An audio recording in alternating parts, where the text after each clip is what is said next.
जय हिंद। नमस्कार प्यारे साथियों, कैसे हैं आप सभी लोग। उम्मीद करते हैं कि आप सभी लोग अच्छे होंगे और आप सभी लोग की तैयारी जो है बिल्कुल ही अच्छी तरीके से चल रही होगी। तो प्यारे साथियों, आज की इस क्लास में हम सभी लोग जो है बिहार बीएड इंट्रेंस एग्जाम 2026 के लिए जो है टॉप ऐसे इंपोर्टेड और चुनिंदे प्रश्नों को देखेंगे जो कि साथियों आपके 7 जून के एग्जाम के लिए काफी ही इंपोर्टेंट है। तो आप इस क्लास को बिल्कुल अच्छी तरीके से लास्ट तक देखिएगा और इस क्लास में दिए जाने वाले इन सभी क्वेश्चनों को आप अच्छी तरीके से जरूर याद कर लीजिएगा, जिससे कि आप जो अपने एग्जाम में सभी क्वेश्चन को आसानी तरीके से बना पाएंगे। तो चलिए क्लास को स्टार्ट करते हैं। उनसे पहले यदि आप इस चैनल पे पहली बार जुड़े हैं तो आप इस चैनल को सब्सक्राइब कर लीजिए और सब्सक्राइब करके ऑल नोटिफिकेशन को ऑल पे दबा के जुड़ जाइए, जिससे कि जब भी कोई नई क्लास हो सबसे पहले क्लास का नोटिफिकेशन आपके पास जो है पहुंच सके। तो आप इस चैनल को सब्सक्राइब कर लीजिएगा, साथ ही साथ आप जो है इस क्लास को भी लाइक जरूर कर लीजिएगा। तो चलिए क्लास को स्टार्ट करते हैं और देखिएगा क्वेश्चन जो है क्या पूछा गया है। क्वेश्चन यहाँ पे पूछे गए कि राष्ट्रपति बनने की न्यूनतम आयु जो है कितनी है। चलिए बताएंगे। ये सभी क्वेश्चन काफी इंपोर्टेंट और चुनिंदे क्वेश्चन हैं जो कि आपके एग्जाम में 100% जो है ये सभी क्वेश्चन आपको पूछे जाएंगे और बताएंगे कि राष्ट्रपति बनने की न्यूनतम आयु कितनी है। तो राष्ट्रपति बनने की न्यूनतम आयु जो है 35 वर्ष होगा। ऑप्शन यहाँ पे सी सही जवाब है। चलिए अगला प्रश्न देखेंगे। प्रश्न यहाँ पे है कि शोषण के विरुद्ध अधिकार किस अनुच्छेद में है। चलिए बताएंगे आप कि शोषण के विरुद्ध अधिकार जो है ये कौन से अनुच्छेद में होगा। तो ये अनुच्छेद 23 और 24 में है। ऑप्शन यहाँ पे बी कीजिएगा सही जवाब। अनुच्छेद 23 और 24 में हो जाएंगे। चलिए अगला प्रश्न देखिएगा। प्रश्न यहाँ पे दिए गए कि शरीर में ऑक्सीजन का परिवहन कौन करता है। चलिए बताएंगे आप कि शरीर में ऑक्सीजन का परिवहन कौन करता है। तो शरीर में ऑक्सीजन का जो परिवहन है ये किए जाते हैं हीमोग्लोबिन के द्वारा। ऑप्शन सी कीजिएगा सही जवाब, हीमोग्लोबिन के द्वारा। चलिए अगला प्रश्न देखेंगे। प्रश्न यहाँ पे है कि कलिंग का युद्ध कब हुआ था। चलिए बताएंगे आप कि कलिंग का जो युद्ध है ये कब हुए थे। तो कलिंग का युद्ध हुए थे आपके 261 ईसा पूर्व में। ऑप्शन ए यहाँ पे इस क्वेश्चन का जो है सही जवाब हो जाएंगे। चलिए अगला प्रश्न देखिएगा। प्रश्न है कि भोजन का पाचन कहाँ जो है होता है। चलिए बताएंगे।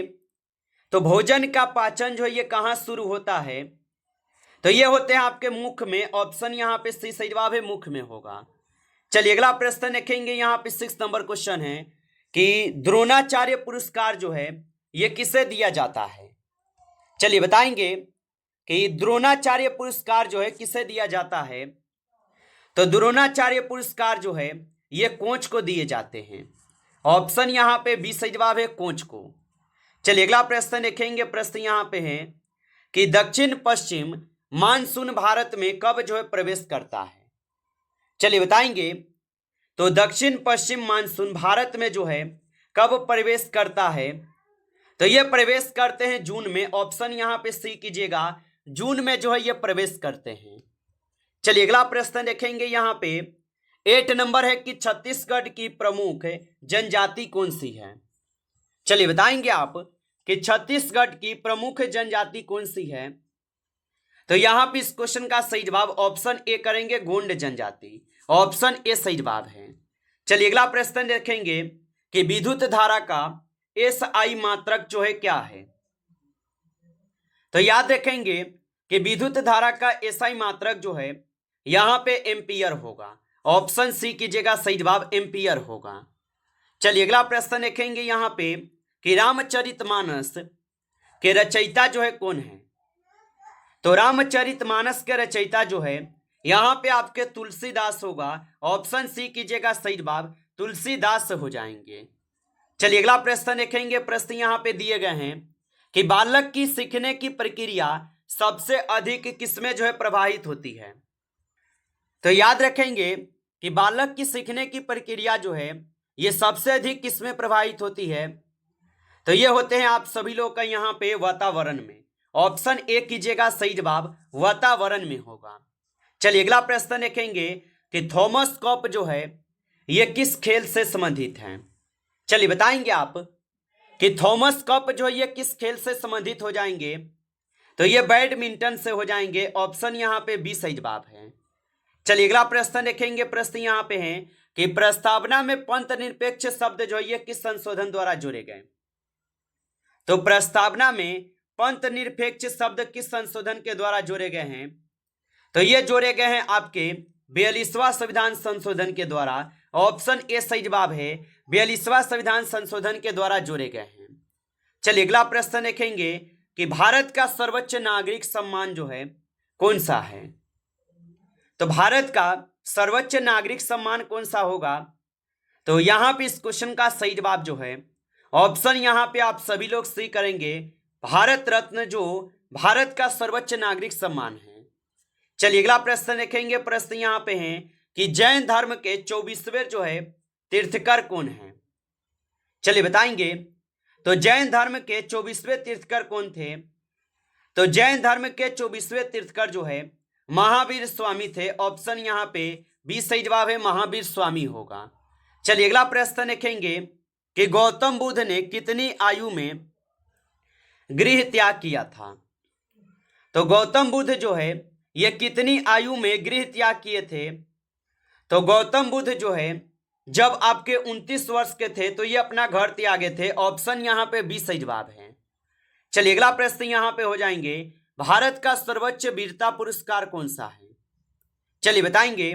और आप अभी तक इस क्लास को लाइक नहीं किए हैं तो क्लास को एक बार आप लाइक कर लेंगे। नए जुड़े हैं आप इस चैनल पे तो चैनल को सब्सक्राइब करके ऑल नोटिफिकेशन को भी ऑल पे दबा के जुड़ जाइए, जिससे कि जब भी कोई नई क्लास हो सबसे पहले क्लास का नोटिफिकेशन आपके पास जो है पहुंच सके। तो आप इस चैनल को भी सब्सक्राइब जरूर कर लीजिएगा। और बताएंगे कि भारत का सर्वोच्च वीरता पुरस्कार कौन सा है, तो यहाँ पे परमवीर चक्र हो जाएंगे। ऑप्शन ए यहाँ पे सही जवाब है, परमवीर चक्र हो जाएंगे। चलिए अगला प्रश्न देखेंगे। यहाँ पे 80 नंबर प्रश्न पूछा है कि महावीर स्वामी के बचपन का नाम जो है क्या था। तो महावीर स्वामी के बचपन का नाम क्या था, तो महावीर स्वामी के बचपन का नाम था वर्धमान। ऑप्शन यहाँ पे बी सही जवाब है, वर्धमान हो जाएंगे। चलिए अगला प्रश्न देखिएगा। और प्रश्न यहाँ पे दिए गए 90 नंबर कि मेगास्थनीज जो है ये किसके दरबार में आया था। तो मेगास्थनीज जो है ये किसके दरबार में आए हुए थे, तो मेगास्थनीज जो है ये चंद्रगुप्त मौर्य के दरबार में आए। ऑप्शन यहाँ पे सही जवाब है, चंद्रगुप्त मौर्य के। चलिए अगला प्रश्न देखेंगे। प्रश्न यहाँ पे है कि रक्त का थक्का जमाने में कौन सा सहायक करता है।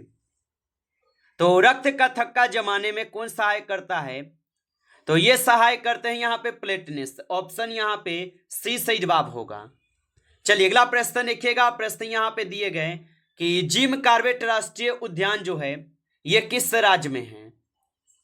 तो जिम कॉर्बेट राष्ट्रीय उद्यान किस राज्य में होगा, तो जिम कॉर्बेट राष्ट्रीय उद्यान स्थित हो जाएंगे उत्तराखंड में। ऑप्शन ए सही जवाब है, उत्तराखंड में हो जाएंगे। चलिए अगला प्रश्न देखेंगे। प्रश्न यहाँ पे दिए गए कि मौलिक अधिकारों का वर्णन किस अनुच्छेद में है।